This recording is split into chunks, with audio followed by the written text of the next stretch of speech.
You're listening to Masters Decoded podcast series. I'm your host and the chief decoder, Anis Merchant. Through this podcast, I bring in guests who are successful in a different walk of life to decode and map out their careers and journeys with the hope that we gain all our learnings. The world around us is changing exponentially, and how the impact of artificial intelligence, technology, and other socio-economic factors have either influenced or enhanced my guests' careers. My next guest on today's episode is Captain Vikram Singh. Vikram is a dear friend and also a fellow Harley Davidson bike rider. Vikram as a child was determined to become a pilot and fly. He's had a glorious career of flying for the national carrier Air India for 17 years. In his own words, he is proud to be associated with the national airline and is proud of representing India across the various destinations he flies. In the last 3 months, Vikram has been called on to fly to China to deliver health-saving equipments. In addition to flying to China, his services were called upon to participate in the world's most extensive multi-country evacuation plan to bring Indian citizens back to India. The mission, touted as the Vande Bharat mission, has made many of us proud, and I would like to thank Captain Vikram Singh for his services. And without much further ado, let me get on with it.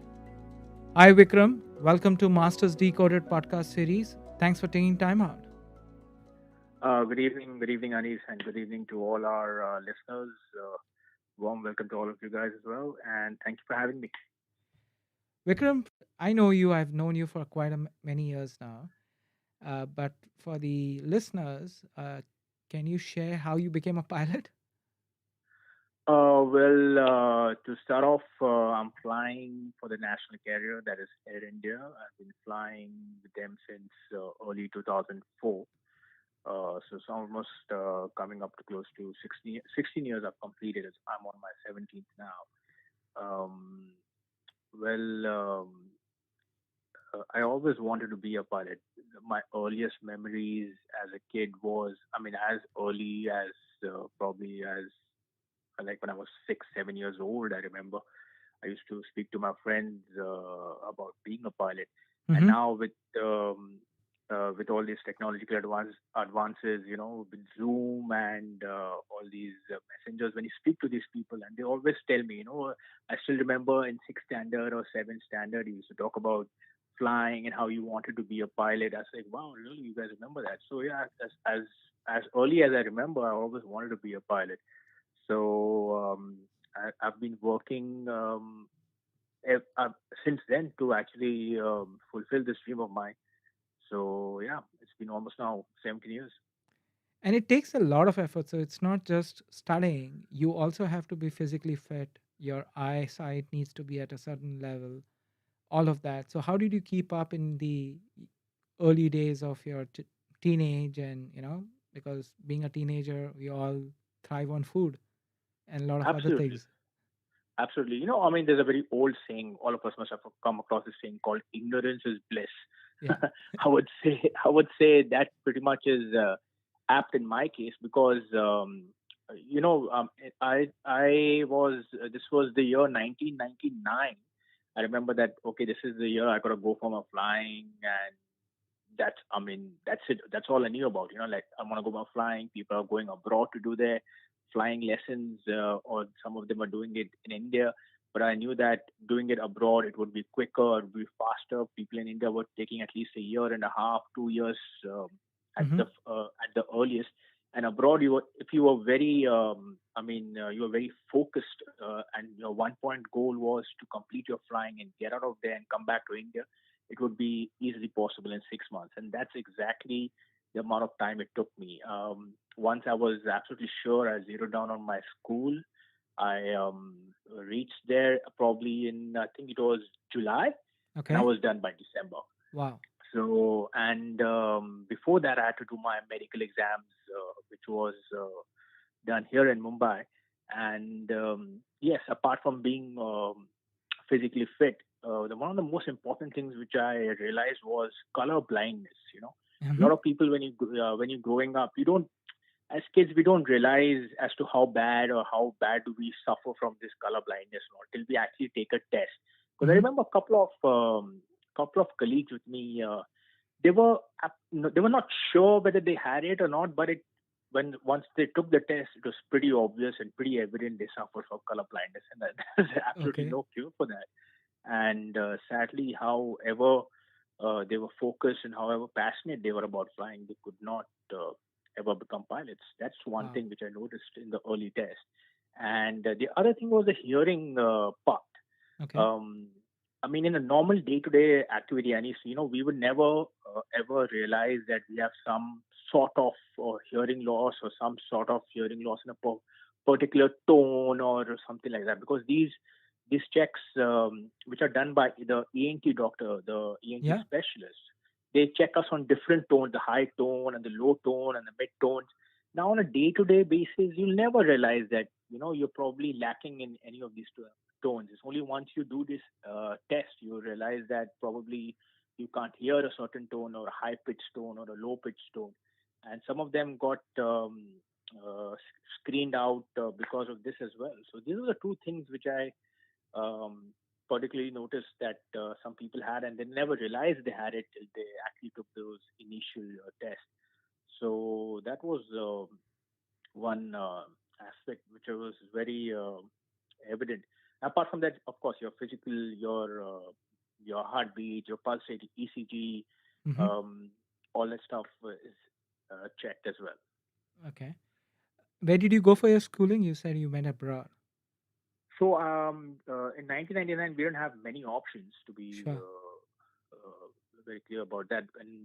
In India, we had a few options. We had a couple of schools we had one in Baramati, we had one in up north, and then of course we had IGRUA, the Indira Gandhi Rashtriya Udan Academy, which is like one of the most famous schools in India, and the majority of the Air India and the Indian Airlines pilots then, which of course was now also called Air India, were from this establishment.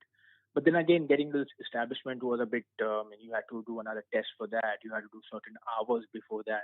And I Okay. was starting from 0 hours. You had to do, I think, about 30, 40 hours somewhere else before you could apply to this establishment. Wow. So it was pretty much a long road to get into that establishment in the first place. So the other option was to go abroad and do your hours from 0 to 250 at one go at a particular school which you zero down upon. So I zeroed down upon this school called M. Stroll, which was in Dallas Fort Worth Mm-hmm. at Meacham Airport. That's where I went for Okay. flying. So how was the experience like? You went with a very focused approach to study and get it done, but being in an alien country for the first time, how was that experience along with studying? Did you get out and do some fun, or was it just all studies? Well, like you said, it was the first time I was out, without my parents and, without any elderly person looking over me or guiding me. I was all by myself. Um, I would say, it was quite a surreal experience, to be alone in an alien country all by yourself in America. Mm-hmm. But my driving force was my dad's talk before I left, that this is the amount of money I'm giving you, and you better complete the flying in this. If Okay. you're not able to do that, you're on your own. So that was pretty much always in the back of my mind, that better don't go too much astray and get into other activities, Okay. and keep my mind focused for flying. So I remember there were a lot of people when I reached there. There were a lot of people who were and were in the school for almost a year and a half, Wow. and yeah, so I knew that I couldn't, or rather, I didn't have the liberty to spend so much time trying to finish the flying in 1.5 year or 2 years. Also, I just had to go there. I had to be focused from day one, and probably that's how I managed to finish everything off in 6 months. So focus and speed looks like a big mantra for you, and we'll dabble more on it as we go through this conversation. I'm Okay. getting that sense of it. But being a pilot, you can't just fly any plane and routes. Correct me if I'm wrong, but you need to educate and you need to get better at, and you have to complete certain hours to get or to be allowed to fly a certain type of an airline. Is that correct? Absolutely. It's actually a very how would I say, a very planned rise to the top, or very planned ascent. I mean, Mm-hmm. there are certain things you can do, only then you can do something else and something else. You can't straight away go to the top, Yeah. because there's too many checks at every point and every place of your career which you have to pass, and pass by a certain amount to go on to the next step. So once you start flying, obviously you start flying with the smaller aircraft, a single engine aircraft. That's where you gather your experience. That's where you gain your first 200, 250 hours. It's 200 now. It was 250 during my time. 200, the required minimum required experience for your student pilot license, or your private pilot license, and eventually your commercial pilot license. Mm-hmm. Once you do that, then every country has got its different way of doing it, or way of functioning as far as aviation is concerned. So I will, since we're from India, I've done my flying, my commercial flying in India, post my acquiring my license from US. So in India, once you finish off your CPL, then you are eligible to apply for the airlines which are there in India. During my time, there was only Jet and Air India and Indian Airlines, which of course now is Air India after the merger. Um, so once you apply to these airlines, they recruit you. Of course, you have the written exam, you have the interview, you have the simulator experience. Once you clear all that, then you go on to fly the airlines, which the aircraft which these airlines possess. Mm-hmm. And like I said, it's a gradual ascent. You join as a trainee pilot, then you get released as a first officer, then you get certain number of hours, you become a senior first officer, you clear another higher license, which is called the ATPL, that's the Airline Transport Pilot License. Then you go on to become the commander, and so on and so forth, and that's how you ascend over there as well. Then you become a training captain, and that's how the ladder progresses. So you are now a captain, right? Yes, I'm a captain on the Boeing 777, which is one of the largest twin-engine jets in the world, and actually one of the most successful aircrafts Boeing has ever made. Mm-hmm. And as part of the entire aviation industry, you also are certified to fly certain routes, or you can fly any routes as per your current portfolio. So now this is actually, I would say, if and maybe kind of a question. Okay. A lot of airlines fly only certain routes, means only within their own states and Mm-hmm. the neighboring countries. So it depends which airline you fly for. Now, when we joined Air India, there were certain airports which are characterized as high category airports. Like the traffic was immense over there, and there were certain procedures, there certain rules you had to adhere to fly into these airports. One example being Hong Kong. So you could not fly to Hong Kong immediately. Once you get released and once you start flying, you can't go on your first or your second flight to Hong Kong. You had to gather certain amount of experience, about 300, 350 hours. Wow. That was the Okay. rule set by Air India before you could fly to Hong Kong. And same thing was to fly over the Atlantic. You don't want to cross the pond on your first flight, because, of course, crossing the Atlantic has its own set of um, complex rules and regulations, which, of course, over the time has become much easier thanks to the advance of technology so much. And so, I mean, you need to have a certain experience on your shoulders, and you should have already flown certain amount of hours before you could do these routes. So yes, I mean, for the routes like crossing the Atlantic or crossing the Pacific, which I've done both of them, you need to have certain amount of experience. You just can't go on to those places on your first flight or second flight as if it's just going next door. So yeah. Wow. So you spoke about technology and you spoke about your flying Boeing 777 now, and you've seen airlines evolve, the birds evolve over the years. What's been most fascinating part of it? Has your job become easier or has it become more complex? I see our job hasn't uh, become easier. Okay. Um, I mean, I'm glad you asked this question actually, because a lot of people have this misconception that the pilots are just doing something during takeoff and something during landing, Yeah. and pretty much the rest of the time they're just chilling and relaxing because everything is an autopilot. Yeah. I would definitely like to clear the air about this. Sure. This is absolutely not true. The autopilot is actually just doing one aspect of your job. Like if there are 10 things a pilot needs to do, it is doing one thing. Mm-hmm. But the remaining nine things I still have to do, that is, of course, my navigation, my communication, overlooking at the whole thing, having a broader picture. Also, overlooking the fact that the autopilot is functioning properly, because end of the day, it's a machine, Yeah. and the machine is autopilot, whether the autopilot is functioning properly or not. Because end of the day, even the autopilot is a machine. It can function. Some days it cannot function. So the day it does not function, you have to be absolutely alert and on the ball to take over from the autopilot doing something which is it is not programmed to do. Yeah. So that is one thing. So our job has not drastically changed. We're pretty much doing the same thing. Yes, the autopilot has taken care of one aspect of our flying. That's about it. But the most improved uh, technology-wise has been the two fields rather I would say. One is communication, Mm-hmm. and the other is navigation. Because then the with the GPS coming in, our navigation has become very very accurate. I mean, too accurate to a certain point. And our communication has become much easier because earlier flying over the oceans, we had these long range navigation, which is called HF.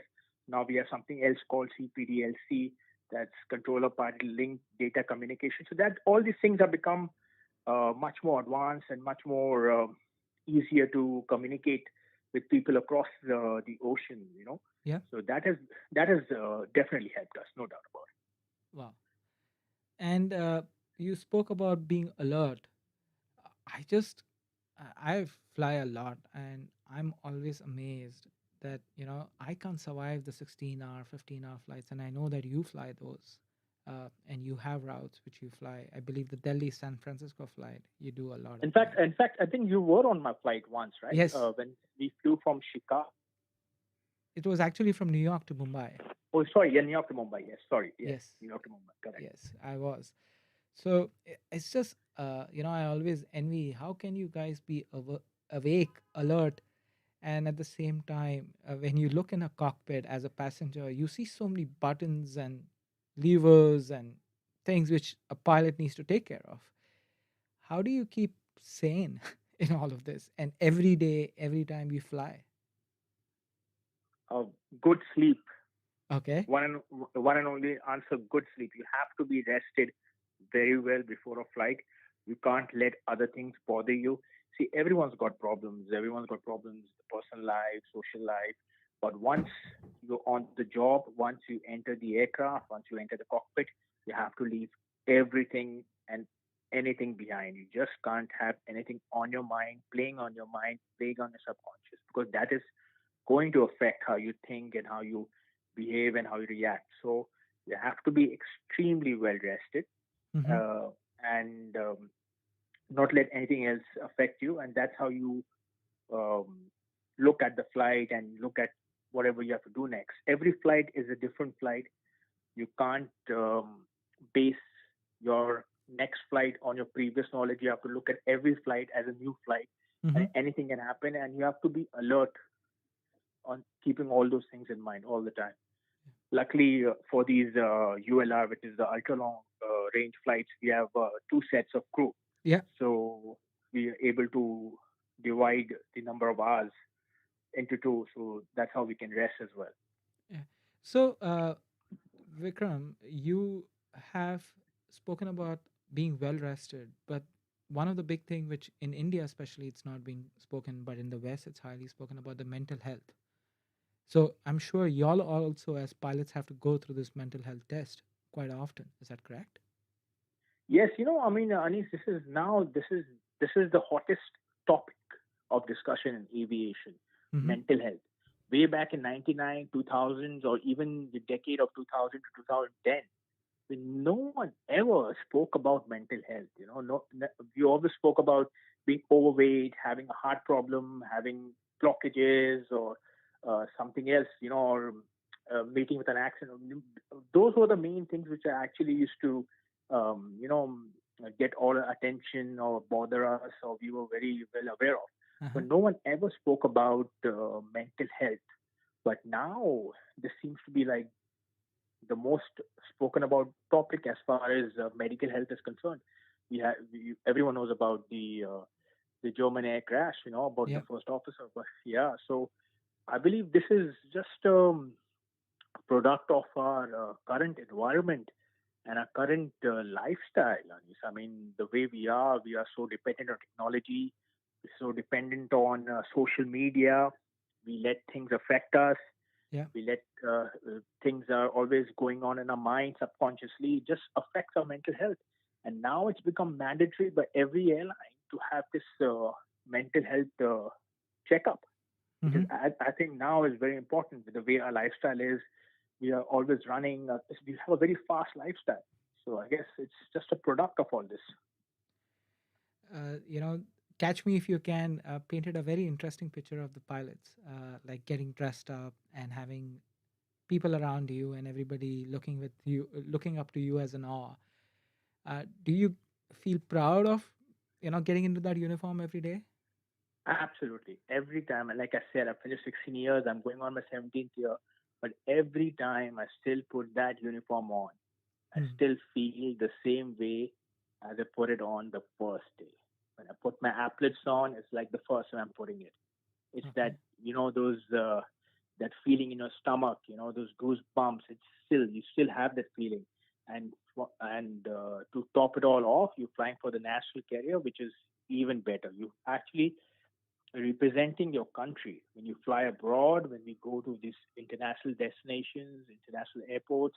The people are looking at us. They're not looking at like Vikram Singh. They're looking at, okay, this pilot is from India. He's a product of India. That's how they see us. They see the rest of my crew, and what we portray and how we come across is how they have a picture of people from back home. Yeah. So it's very, very important for us to, be very proud of what we are, from proud of where we're coming from, and to give a correct representation of a country. So that's why did you choose that national carrier? I mean, a couple of reasons. One, of course, yes. I mean, it is a national career. I would love to represent my country. I'm doing it every time when I fly abroad. That's one. Plus, I wanted to fly the Boeing 747 400s, which only Air India has. And plus, my dad's been with this airline for 30 years. There's a Okay. legacy involved. He was one of the most decorated pilots of Air India. He retired at a very high post. He was an instructor, examiner of the Airbus 310, the Boeing 747 400. So obviously, it's like coming home to me. Hmm. So how's family influenced your career? You said your dad was a decorated pilot in Air India. How has he influenced largely your space? And I believe you're I married mean, as well now. yes. Okay. So, I mean, about everyone tells me maybe because my dad's been flying for so long and flying with Air India, maybe that was the reason why I also opted for the same. But when I think about it, I don't think so. My decision was ever based on that. I mean, at least Hmm. that's what I would like to believe. Maybe it's subconsciously, if it was something else, then I wouldn't know about it. But I mean, I always just wanted to fly. I mean, I couldn't see myself doing anything else. I couldn't. I mean, as like I said earlier, like the earliest memories of me, I just wanted to fly. I just could not think of anything else. No other profession ever crossed my mind at all. Wow. So maybe yes, maybe subconsciously, my dad being in the airline, maybe it did incline me towards that. Okay. But like I said, subconsciously, like not knowingly. And as far as my wife's concerned, she always knew I was flying even before we met. So she knew my lifestyle. She Okay. knew my odd hours. I was like half the time, half the month during the COVID 19. Yep. So she's finding it difficult to adjust to that. But yeah, so she was aware of all that. But it's difficult. It's not easy for someone who's with a person who's flying. it's more of adjustment for them than it is for us, because we come for a short period of time in the house and then we leave again. Yeah. They have to adjust with both the scenarios, coming for a short time and then we're not there as well. So it's more difficult for them. And hats off to them, whoever was able to adjust to that. Yes. My wife, I always say that, she always jokes around, you're a guest who's coming into the house and Yeah, exactly. I know how that feels. Yes. yes. So talking about COVID, you briefly mentioned. I saw recently you flew for the national carrier to get some product shipped to China. How was that? And you That's were in a correct. hazmat suit. How was Right. that experience flying in a hazmat suit? So I would say it was, a lack of a better word, pretty much a crazy experience, because of course we were getting these medical equipments, medical personal equipments from Shanghai, which had to be delivered all across the country. So it was for all those medical warriors, the frontline warriors, it was for them. Wow. And yes, it was, and we had to be in the hazmat suit. We had to be protected ourselves because we didn't want to risk ourselves to exposure, ourselves to the virus. So we had to be in that. It was, I would say, just a very weird experience, but this call of the nation, duty calls, we just had to do this. And I'm proud I was given this responsibility and this opportunity to do this, be of some help towards all these frontline COVID warriors. Thank you for the service, sir. Big salute to you and your entire team who did Thank you, that. thank you, thank you. So talking about these moments, airlines, there's a famous book, The I'll Be Damned, which I've read, and it has funny stories about the crew, what they experience, and then the pilots. And I'm sure you've had amazing and not so amazing experiences on the planes, whether it's with the passengers, whether it's at the airport, or whatever those scenarios are. Do you want to talk about any of these quirky ones? Any one of them which you'd remember? Um, any quirky ones? Um, I've had a few experiences. Some of them uh, I think some of them were with a couple of celebrities. Okay. Uh, uh, I mean, at least everyone is not a big fan of Air India, and majority of them weren't before this crisis. It's I think there's a major shift in ideology or the thinking towards the national carrier. Yeah. But earlier, of course, I've had a lot of experiences with passengers throwing tantrums, passengers insulting the airline, insulting the services. I mean, Air India being a national carrier, being attached to the government, it's actually suffered a lot because of the mismanagement of the government, actually. Hmm. Unfortunately, the crew and the people working for the airline have no say, or they have rather done nothing to progress that mismanagement. But unfortunately, since we are the face of the airline, we always get the brunt of it. So I've had a lot of those experiences, actually. Okay. So yeah, No, I've had an amazing experience with the national carrier. thank you. In most of the international flights I've taken, and I've had an opportunity to fly Air India, I've had w- one of the worst close calls. You fly west during winters. You are in many close calls of between connections, and I can say proudly that Air India has always come through for me. I've had situation where I had the plane was going to take off in 40 minutes, and I had bags to check in. They checked my Right, bag, they got me to the gate, and they ensured that I fly, and my bags were there with me when I got off the plane, and I could see the bags coming through the carousel, and I was so happy that they did that for me. So yes, I completely agree to you that the name is definitely the service cannot be compared to people who have a lot of money and who are doing it right, in a different style. It's a national carrier, so it will be basics. It will not be the premium. You can't right, expect premium from there. So I think it's just mismanaged expectations from everyone. right. Absolutely. Okay. Uh, Talking about moments, have you had close calls because you Oh fly? yes, I had a couple of close calls during my first officer days. This was almost way back in 2006, 2007. Um, but we managed it. Okay. Yeah. Like turbulences, missing Turbulence. runways. So the thing about flying over the Atlantic or over the Pacific is that you get a lot of turbulence because there are a lot of air masses coming across over the oceans and where Yep. they mix, and because of that, you get a lot of turbulence. Unfortunately, there's not much what we can do. We just have to ride it over and at a slow speed. Yes, so we've had, but I've never had a turbulence where we had to probably divert because of that. But yes, we have had really bad turbulence. Okay. In fact, some of the worst ones have been over Delhi, if you can Oh, believe it or Delhi. not. And It's yes, not because Pacific or Atlantic, interestingly. no, but yeah, I mean, I've had bad ones over Atlantic and over the Pacific, but the worst ones for a short period of time have been over Delhi because Delhi, once the weather develops over there, gets really bad really fast. Wow. Especially the last before, uh, I mean, the months of March and April, it gets really bad. So I've had pretty bad weather around Delhi actually. Okay, that's interesting to know. Yeah, yeah, A couple of things more from a career perspective. And today, there are a lot of folks who want to get into this line. They want to become pilots. They want to get into the aviation. And aviation as an industry has evolved. There are so many roles now which were not there when you started back. But right. let's say somebody is thinking about building a career and becoming a pilot. What would be your advice be to them? Um, Well, of course, it's a very focused field. A lot of people think that it's easy to become a pilot because the initial educational qualification is not much. You have to be 12th pass with a science background, which is very easy to get. So Yeah. they think that it's as easy as that. But the thing about what they don't tell you, rather, which is the underlined thing, is like they say, read between the lines, is that you have to be studying for the rest of your life.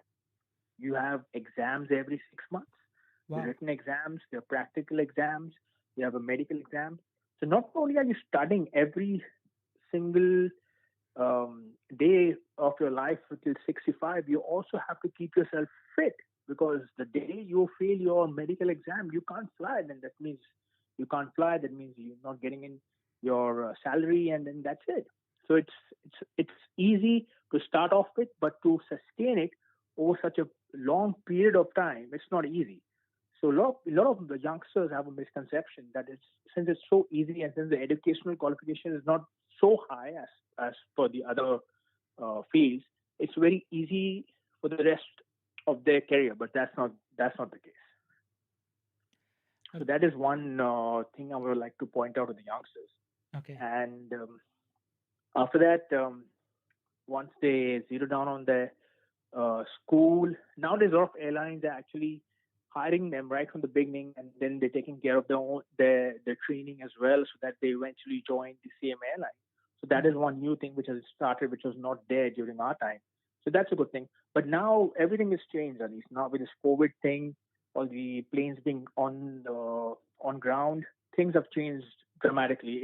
Aviation is not going to be the same for at least for the next 2 years at least.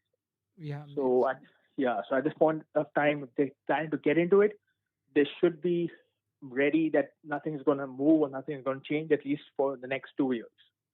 Hmm. Wow. 2 years is going to be a long time for the Yeah, industry to at least recover. at least for the youngsters because Yeah. they have to get experience, and the other people who already are experienced, they will obviously be doing most of the chunk of the job, Yeah. chunk of the work till these guys get an opportunity. Yeah. And completing 300, 350 hours or the minimum requirement for certain levels would come hard, not Right, absolutely, as easy as what you would have. absolutely, absolutely. So there's a famous saying, a monkey can take off a plane, but landing, you need a proper human being. Is that true? Actually, uh, I mean, the takeoff is as difficult as the landing part. Let me tell you that. Okay. And if God forbid if something happens on the takeoff, you're in a worse situation than you would probably be in the landing, because Okay. landing the aircraft is already in the motion in the whole thing that it's going to land. But takeoff, if something happens, for you to come back and save the aircraft, it's not easy. Like look at what happened to the miracle over Hudson, right? It was the Mm-hmm. takeoff phase. If I'm sure if that same thing would have happened on landing, He would have just landed on the runway. But on the takeoff, the flock of geese went and sucked inside both the engines. He couldn't turn back and land, and that's how he had to land on the Hudson River. Hmm. It's the worst case scenario for every pilot. Whatever happened to him, to Captain Sully. Yep. I mean, so that saying is that like a monkey can take off, and but you need to be skilled to land. I mean, I think it's time that the saying gets changed. Actually, Well, I think after this one, I'm sure people will realize that because as passengers, people, as you rightly said earlier, people just believe that it's just pulling up certain levers and pulling the levers down, but actually there's a right, lot going on. right, absolutely. Because it's their it's the way they, how they perceive it, right? Because Yep. every takeoff seems to be the same, but every landing is different. Yeah. So that's how they think the landing is the most difficult part because it can be smooth, it can be hard, it can be bouncy, but the takeoff almost feels the same every time. Hmm. And being a captain, you are also responsible for the crew and the safety of the crew and the well-being of Absolutely. the crew. Yes. How do you ensure that because and at the same time you're not able to see what the crew is up to because they are within the cabin and you are within the cockpit. How do Right. you ensure the upkeep, not just the upkeep, but they are representing, and more importantly, representing the national carrier? How do you ensure that they are aligned to the focus which you want them to be, and have a peaceful ride along the way? Okay, so Anis, apart from me briefing the crew, they also have the senior most, which is called the CIC, which is cabin in charge. Yeah. Now, this he or she, they give the rest of the crew a very thorough briefing, which includes all the aspects of safety, all the aspects of service, all the aspects of the equipment on board, the checks, any equipment which are not working to be notified to the respective engineer or to the captain, and thereafter a certain, I mean, you can salvage the situation. So they have been briefed thoroughly. Then, of course, after that, my briefing comes in, which I brief them as to how to conduct if anything extra needs to be taken care of, anything extra needs to be kept in mind about the service or about certain aspects of safety, any weather expected, any turbulence, how to handle certain passengers if I need uh, any point or any aspects of those briefings to be um, important, especially, I brief them about that. So Okay. that's how and how I brief them and how I put my point across is very important because that's how they take it back, and that's how they register it and they act on that. So that's very important. And these are very well trained crew. Air India's got one of the best training Yep. in the country. They have these very well established training establishments in Hyderabad, in Mumbai, called the CTE. That's a centralized training establishment. Hmm. So all of them go through these establishments. They have their annual checks, the annual refreshers. So they are very well trained professionals themselves, Hmm. and that's how I'm so confident and so sure that they are performing the job as it is required for them. And anything extra needs to be taken care of, I just brief them about it, and that's how it is. And of course, if there's any issue where um, which can't be resolved, then they obviously get it to me, and then of course we take the correct decision, keeping the whole environment in mind. Hmm. You spoke about your father being an influencer, not to an extent which probably back of your mind you may think about it, but along the journey since 2004, do you have a mentor whom you look up to or whom you consult? A lot of when I joined the airline, I was in my 20s. I was early 20s rather. I was 22. So a lot of the pilots whom I flew with at that point of time, my initial flying days in Air India as a first officer, Mm-hmm. I pretty much consider all of them my mentors because what they said, how they did certain things, how they interacted with the crew, how they conducted themselves, how they conducted the flight.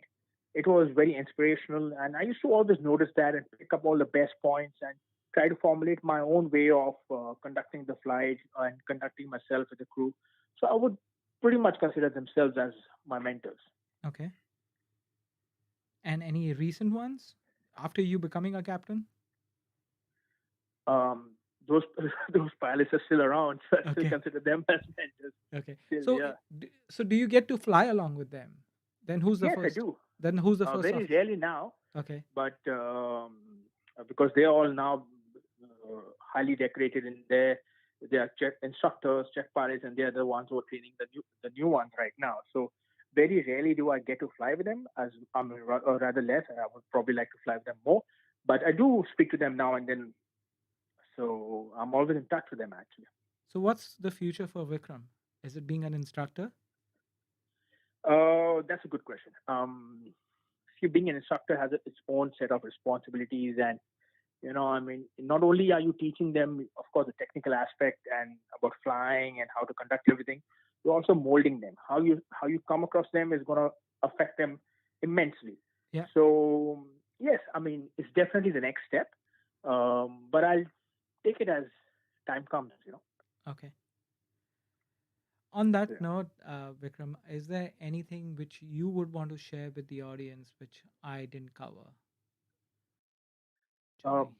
no, I think you covered everything. I just want everyone listening to us that please stay safe, stay home, follow the government guidelines, and hopefully we should be out of this COVID-19 mess soon.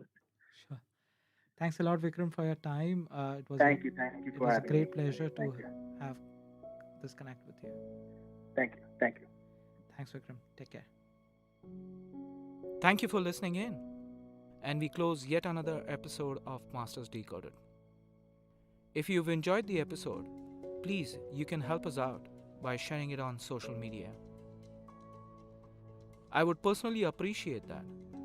It's how we can reach more listeners, and the more listeners we have, the more awesome guests I can get in touch and convince to participate in these conversations that are a joy to have for me, and I hope they are a joy for you to listen as well.